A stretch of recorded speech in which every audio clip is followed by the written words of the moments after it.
Giving is woven into the DNA of Christian worship. Offerings, contributions, gifts of mercy, vows. These are the many hands through which a believer gives to God. But the tithe is different. It's not just a gift, it's the tenth. The word itself means exactly that, 1/10 of whatever you've gained. For Israel's farmers, that meant a tenth of the harvest. Paid once a year, you'll find that timing in Numbers 18:26. But long before there was a harvest calendar, there was a man named Abraham, standing in a field with the spoils of war, handing over 1/10 of everything to a mysterious king priest. That tithing at Genesis chapter 14, verse 20 is older than the law itself, which raises a fascinating question. If the tithe existed before Moses ever climbed a mountain, what does that tell us about it? Here's something profound most people miss. God has a pattern. Every time he hands down a law, he also hands down a truth, a principle underneath the law that outlives the law. Why? Because God already told us the law wouldn't last forever. Jeremiah chapter 31, verse 31 predicts a day when the old covenant fades. So if the truth was only trapped inside the law, that truth would die with it. Leviticus 27, verse 30 gives us that undying truth in one line: every tenth belongs to God, holy, set apart, untouchable by anyone else's plans. The law could be rewritten. The principle never could.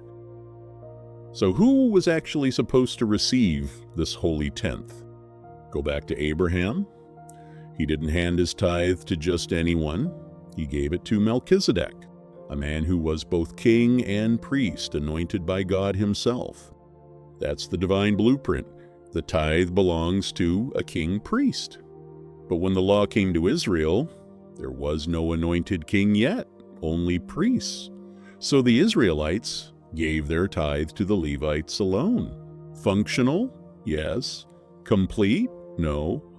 It's like paying half a debt because the other creditor hasn't shown up yet. The picture was accurate, just unfinished. And that unfinished picture is exactly why a new covenant had to come. The awaited king finally arrives. His name, Jesus. Hebrews 7:26 calls him holy, undefiled, a priest after the order of Melchizedek, and Hebrews 7:17 seals it, a priest forever. But here's the twist nobody talks about enough. He's not just a priest. He's the King of Kings and Lord of Lords.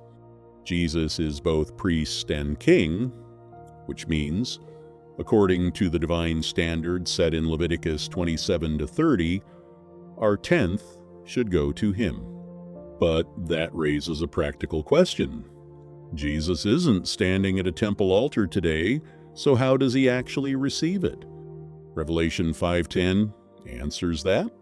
It says God has made believers kings and priests who reign on the earth. In other words, the church now occupies the same position Melchizedek once did, a body of king priests representing Christ's reign here on earth.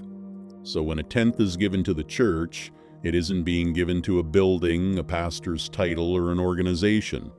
It's being received by Christ through the very people he has made priests in his name.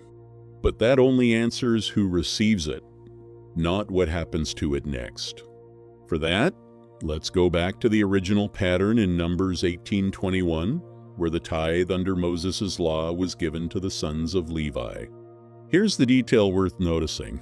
Not every Levite was a priest. Some were singers, gatekeepers, craftsmen, laborers. Yet all of them were doing work for the house of God, and all of them were supported by the tithe. Applying that same principle today, the tithe the church receives isn't meant to fund a building or sit in an account. It's meant to sustain everyone genuinely doing the Lord's work through that church. Whether they stand at the pulpit or serve quietly behind the scenes. But there's a second layer most people never learn, a second tithe. Deuteronomy 14 verses 22-29 describes another tenth, one you control, not the priesthood. You bring it You eat it, you share it with your family, your household, and remarkably, every 3 years, it belongs entirely to the orphan, the widow, and the poor. Not a check mailed to charity, a meal eaten together. That's the piece that turns theology into flesh and blood. It's the same heartbeat behind James 1, verse 27. True religion is caring for orphans and widows in their distress. So 2/10. One that honors the king priest who reigns over us. One that sits down at the table with the people the world overlooks. Somewhere between those two tithes is a picture of a faith that's both vertical and horizontal. One reaching up to God, and the other reaching out to the forgotten. So here's my question for you. Do you give only the first tithe and forget the second? Next time, bring out your second tithe and share with someone in need. Don't forget to sit and eat with the person. If this made you see giving differently, hit subscribe. Because next time, we're going deeper into what it truly means to reign as a kingdom of priests.